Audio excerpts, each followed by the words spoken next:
Lumabas si Miss Seo sa gusali. Humihingi ng tawad si Miss Seo kay Yu dahil nagkaroon ng labanan noon, kaya may mga tao pa ring tensyonado. Sumagot si Yu na hindi mahalaga dahil ayos lang siya. Napatanong si Miss Seo kung bakit napasugod si Yu sa black market ng mga oras na yon. Sumagot si Yu na may ilang mahahalagang bagay na gusto niyang itanong sa kanya. Kaya si Miss Seo ay dinala mo si Yu sa pangunahing gusali ng black market nang dumating siya sa bulwagan. Nagulat si Yu nang makitang buhay na buhay pa rin ang lugar. Tinanong niya kung paano naging posible na ang mga tao ay maaari pa ring uminom sa lugar na iyon kung ang mga kondisyon sa labas ay napakagulo. Sinabi ni Miss Seo kay Yu na karamihan sa mga umiinom doon ay mga treasure hunter. Ang kanilang mga layunin ay pera, alak at kababaihan. Kaya't kahit paano mabuhay o mamatay ang mga halimaw o ang mga sibilyan, ay wala silang pakialam. Nilagpasan lang sila ni Yu hanggang sa maisip niyang malinaw na mayroon silang magandang lakas at antas, ngunit pinili na lang nilang magtago at walang pakialam sa kamatayan. Habang si Yu ay walang karapatan na baguhin ang mga ito sa kanilang sariling kagustuhan. Ngunit pakiramdam ni Yu, ito ay medyo ironic. Pumasok silang dalawa sa VIP room ng Handmill Group. Sa oras na ito nagtanong si Yu kay Missy kung maaari niyang kontakin si Miss Mo Kirk, kahit hindi sigurado kung magagawa yon. Tinanong ni Missy si Yu kung bakit sa iba kaagad tinatanong niya pagdating. Maaari bang walang pakialam si Yu sa iba? Dahil sa ngayon ay natatakot din si Miss Yu ay hinawakan ng mahigpit ang braso ni Yu habang hinihimas ang kanyang dibdib. Sa kabila noon, hindi man lang natukso si Yu. Pagkatapos ay pinagbawalan ni Yu, si Miss Yu, na itigil ang pagbibiro dahil siya ay nagmamadali. Bukod doon, naramdaman ni Yu sa kanyang puso na si Missy ay hindi natatakot. Sa wakas ay naupo sa malambot na sofa at sinabing hindi pa nakakabalik si Miss Mo mula sa 9th zone. Ngunit sinubukan pa din kontakin si Miss Mo gamit ang internal secure na linya, ngunit naputol ang koneksyon nang marinig ito. Naisip ni Yu na ang pagkagambala sa signal ng komunikasyon ay hindi nagkataon, ngunit sinadya ng ilang individual, at tila ilang partikular na naka-encrypt sa panloob na paraan ng mga radyo ang maaaring makipag-usap sa isa't isa. Agad namang nabigla si Miss Yu nang marinig niya ang hula ni Yu. Kung sino ang maaaring magdulot ng intentional signal interference tulad nito na isang ligaw na halimaw. Ipinaliwanag ni Yu na sa pangkalahatan ito ay medyo nakakatakot. Hindi pa ako makagawa ng conclusion, ngunit hindi ito ang layunin na kumpirmahin ang haka-haka. Dahil mayroon siyang tatlong bagay na nais niyang hilingin sa Miss Yu. Una, nais ni Yu na humingi ng tulong sa paghahanap ng radio communicator mula sa pangkat ng seguridad ng grupo ng Tanchuan. At pangalawa, gusto niyang humingi ng Gayuma na kapakipakinabang para sa pagpapagamot ng mga mahihinang debuff. Samantala, ang pangatlo ay gustong humingi ng maharlikang balabal na makikitang nakuha ni Yu sa nakaraang auction. Kung magkapera si Yu, ay babayaran niya ang lahat. Nilapitan ni Miss si Yu at tinanong kung bakit kakaiba ang nakita niya kay Yu. Dahil masakit sa damdamin niya ngunit hindi sa usaping pera. Pagkatapos ang lahat, ito ay dahil kay tulad ng communicator at potions. Ipinaayos ni Miss Yu ang lahat ng hinahanap niya. Agad itong narinig ni Yu. Malaki ang pasasalamat ni Yu kay Miss Yu. Mabilis na inilipat ni Missy ang royal cloak kay Yu. Sa sandaling ito, nakagawa ng conclusion si Yu. Ang pakikipag-usap tungkol sa pera ay maaaring makasakit ng damdamin, ngunit ang pag-uusap tungkol sa damdamin ay mas expensive. Dahil minsan hindi nasusukat sa pera ang pagiging bukas palad, hindi nagtagal ay ilang tao na agad ang nagdala ng order ni Miss Yu, agad nilang iniabot ang radyo at Gayuma kay Yu. Pagkatapos noon, sinubukan agad ni Yu ang communication device at ipinasok ang code na isinulat ni Commander Wang sa gate ng Zone 5. Hindi nagtagal at direktang nakarating kay Commander Wang ang tawag. Nahulaan na ng commander na ang tawag ay nagmula sa kapatid ni Yunfei. Mukhang napakasaya ni Brother Yu nang sa wakas ay nakaugnay siya sa mga taong malapit sa kanyang kapatid. Agad binigay ni Commander Wang ang communicator sa Yunfei. Hindi nagtagal ay sinalubong agad ng masayang boses ni Yunfei ang kanyang kapatid na si Yu, na mabilis na nagtanong kung kumusta ang kanyang kapatid at mga magulang. Sumagot si Yunfei na ayos lang silang lahat dahil bago pa umatake sa bahay nila ng mga halimaw ay lumipat na sila sa shelter number 5, pero tinambangan sila ni Monsters at Zerk. Buti na lang at nandyan si Nana at ang commander ng security team na nagligtas sa kanilang lahat. Sinabi rin ni Yunfei na kasalukuyang nauubusan ng enerhiya si Nana at hindi na makagalaw, at ngayon ay papunta na sila sa 8th safe zone. Maayos silang lahat at mag-iingat sila upang maiwasan ang mga halimaw sa daan. Agad na naiintindihan ni Yuo ang lahat ng kanilang kasalukuyang kondisyon at sitwasyon. Nakaramdam din ng saya si Yuo na hindi nabigo si Nana. Gayunpaman, nalilito siya kung paano lutisin ang kanyang mga problema sa enerhiya. Kaya tinawag niya si Wise. Ang maliit na AI ay agad na lumitaw at sinabing maraming mga paraan upang punan ang enerhiya ni Nana, ngunit pinagsama sa kasalukuyang sitwasyon, ang pinakamadali at mabilis na paraan ay ang paggamit ng mga magic crystal na mas mataas kaysa sa kanyang antas upang direktang singilin ang enerhiya. Agad na ipinarating ni Yuo ang impormasyong ito sa kanyang kapatid na babae. Pinaalalahanan din ni Yuo si Yunfei na agad na gamutin si Nana para makakilos siya kaagad. Dahil si Nana ay isang kailangan na puwersang panlaban upang protektahan ang kanilang pamilya. Ngayon siya na si Yunfei ang nagpaliwanag na si Nana ay nakapatay ng level 30 na halimaw. Pagkatapos noon, sinabi ni Yu Yunfei na siya na ang bahala kay Nana, kaya agad ibinalik ni Yunfei ang communicator kay Commander Wang.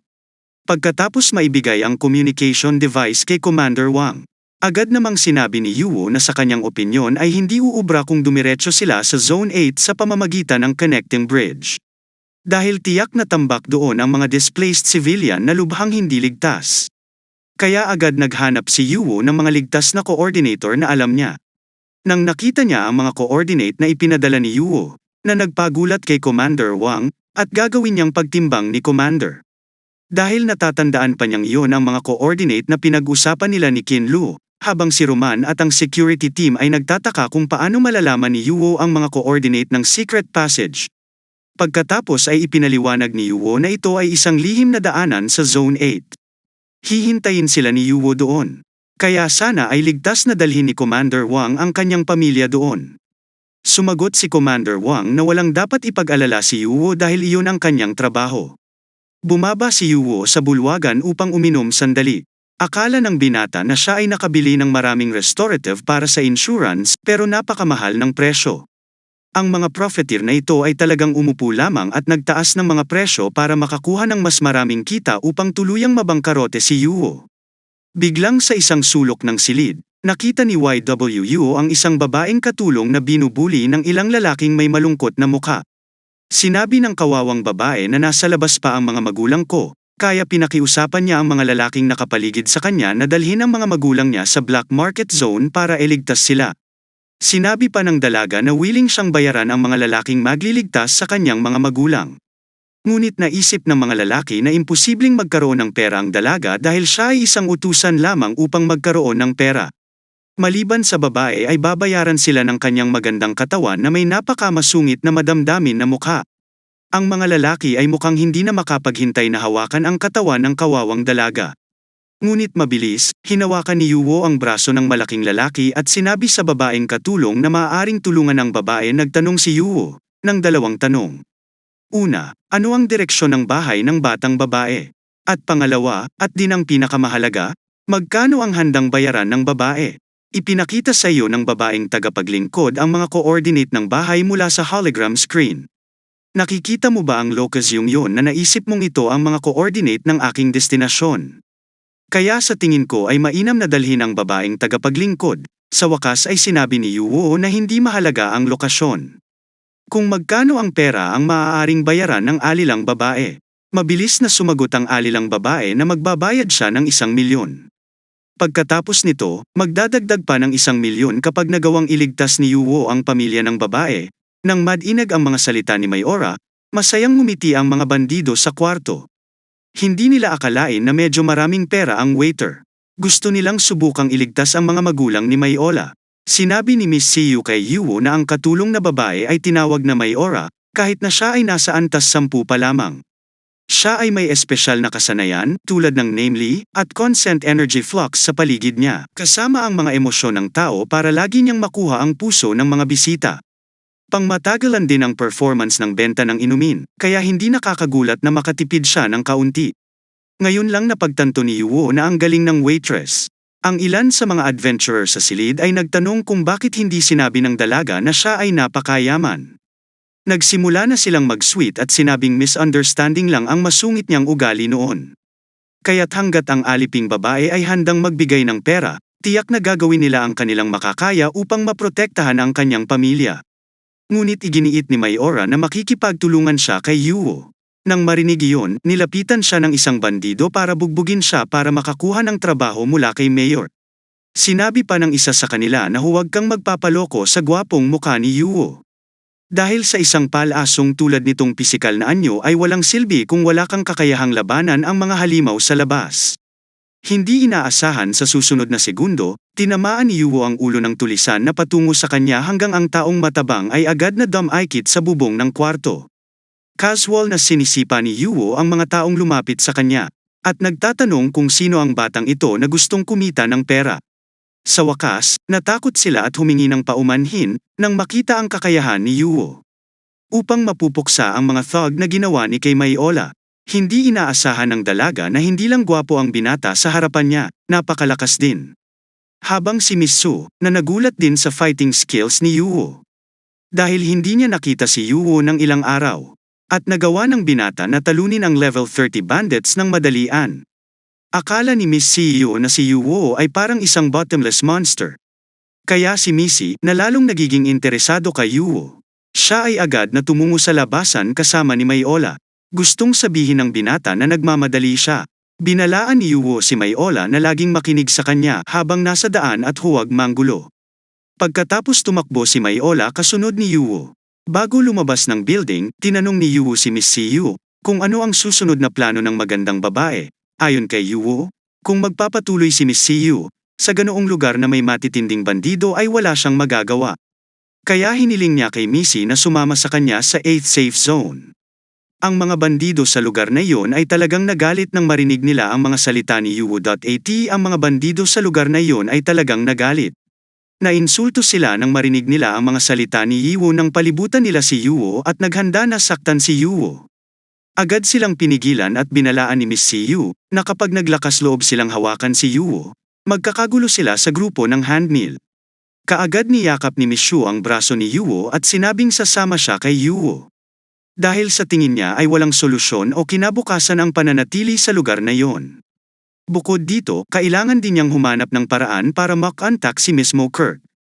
Sa wakas, sila ay umalis na sa lugar na may dalawang magagandang babae na nakayakap sa kanyang mga braso. Nainis ang mga lalaki sa kwarto nang makitang paalis si Yuo na may kasamang dalawang magagandang babae. Nagdasal pa sila na sana ay mamatay na si Yuo. Dahil sobrang inggit ang nararamdaman nila, naghinala pa ang isa sa kanila na pag bumalik sila sa black market zone sila ay umiiyak at humihingi ng tulong. Samantala pagkaalis nila sa black market, nagpalit ang dalawang babae ng mga bagong suit na nilagyan ng mga armas. Tanong ni Miss CEO kay Yuo, nabighani ba ang binata sa maganda at matapang na figura niya? Ang isang malandi na kindat ay hindi mahiwalay sa ugali ni Miss CEO kay Yuo. Samantala, si Mayola ay mukhang sobrang nahihiya sa kanyang bagong hitsura. Bigla silang nakakita ng malaking kidlat sa kalangitan. Nang mas malapitan naming tingnan, ito pala ay isang dimensional na agwat. At mula sa loob ng agwat, isang higanting kuko ang lumitaw na tunay na napakalaki. Kahit na ang kukulang na iyon ay lumitaw mula sa siwang ng langit at nagawang agad na sirain ang gitnang gusali ng black market sa isang strike lang. Laking gulat nilang tatlo nang makitang black market ang gusaling sinalakay, ngunit napakagaan ang pakiramdam ni Miss CEO. Dahil napagdesisyonan niyang umalis sa lugar na iyon bago pa man mangyari ang trahedya. Sinabi rin ni Miss CEO na kung ang isang higanting halimaw na kasing laki ng lumabas sa puwang ng kalawakan, wala silang lugar na matakasan. Sinabi ni Yuo na ang isang halimaw sa antas na ito ay ganap na hindi maabot. Mas tiyak, ang halimaw na ito ay tinatawag na isang sinaunang Diyos. Tanong ni Miss CEO kay Yuo ay kung ang sinaunang Diyos na iyong tinutukoy na sinaunang Diyos na bumaba sa lupa sa simula ng pagbabago ng plano ng mundo. Ngunit paano ito naging mga sinaunang Diyos? Sumagot si Yuo na ito lang at iba-iba rin ang impormasyong umiikot sa mga tao tungkol sa panahong iyon. Biglang tumili si Mayola at naghisteryosong hinawakan ang ulo niya. Galit na tanong ni Miss CEO kung ano ang problema ni Mayola. Hindi ako sigurado kung ako ay mali. Naghisteryosong sinabi ni Mayola na naramdaman niya ang lumalakas na lamig at masamang enerhiya na kumakalat sa ilalim ng lupa, Pagkatapos ay nagtipon sa isang itinalagang direksyon mula mismo sa direksyong iyon. Isang liwanag ang lumitaw na diretso sa langit. Tumingin si Yuwo sa Spear of Light at naisip na ang direksyon nito ay ganap na kabaligtaran sa direksyon na kanilang napagkasunduan ni Yunfei. Habang si Yuwo ay nalilito at nag-iisip kung ano ang dapat niyang gawin ngayon.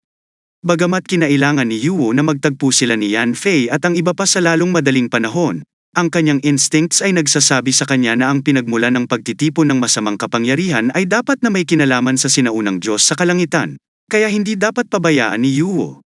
Ngunit sa huli ay sinabihan ni Yuwo sina Miss Siyu at Maiola na alamin nila ang pinagmulan ng masamang kapangyarihan. Kaya pinapili ni Yuwo ang dalawang babae ng malaya, sasamahan kay Yuwo para harapin ang panganib. O pupunta ba sila sa safe escape na mga coordination ng Night Zone? Si Siyu ay agad na tumugon na hindi niya kailangang pumili.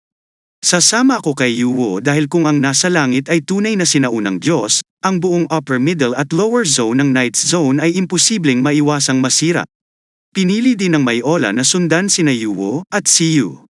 Dahil kung hindi nila mapipigilan ang napakalaking halimaw na yun sa langit, hindi rin magiging ligtas ang mga magulang niya. Kaya mabilis silang tumakbo patungo sa spear ng liwanag. Habang papalapit sila sa spear light, lalong sumakit ang ulo ni Maiola at sinabing ang konsentrasyon ng masamang kapangyarihan ay umabot na sa pinakamalakas ng ang kanilang posisyon, napakalapit sa pinanggagalingan ng spear light. Hiniling ni Yuwo sa dalawang babae na magtago sa likod ng isang gusali. Tumingin si Yuwo sa pinanggalingan ng liwanag na lugar at natagpuan ang tatlong nakakatakot na itim na damit na gumagamit ng mga higanting kristal upang lumikha ng mga summoning light para sa mga halimaw sa loob ng higanting kristal.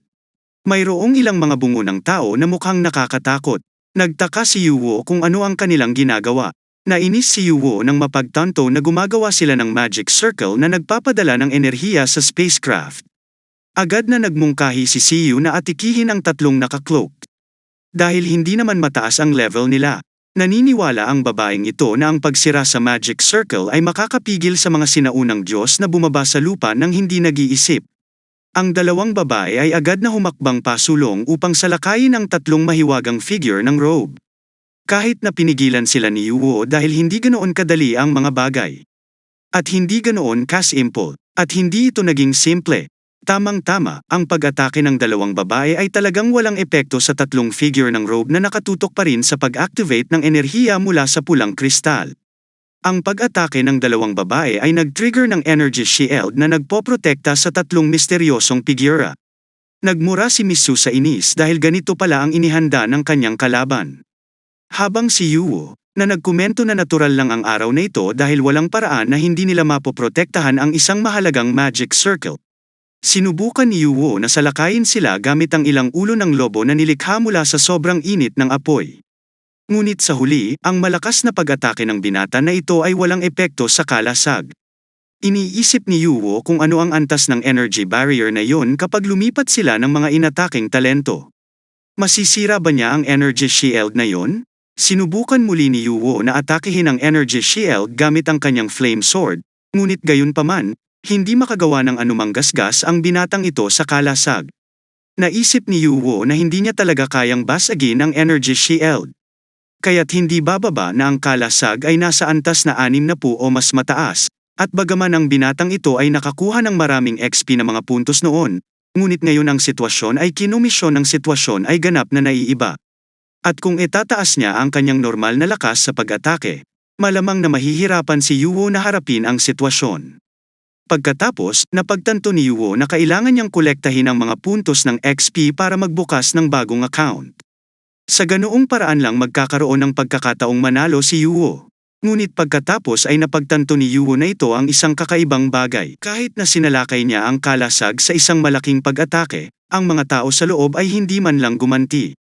Lumapit ang dalawang babae, at tinanong nila si Yuwo kung paano nila matatalo ang mga taong yun. Kung kay Yuwo na nga ay walang epekto ang pag-atake ng mag-isa, ano ang dapat nilang gawin ngayon?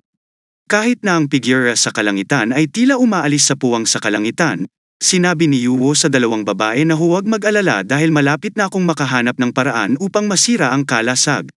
Agad na tinawagan ni Yuwo si Wise at sinabihan ang robot na pag-aralan ang energy shield upang makita kung may mga butas na maaaring pagsamantalahan.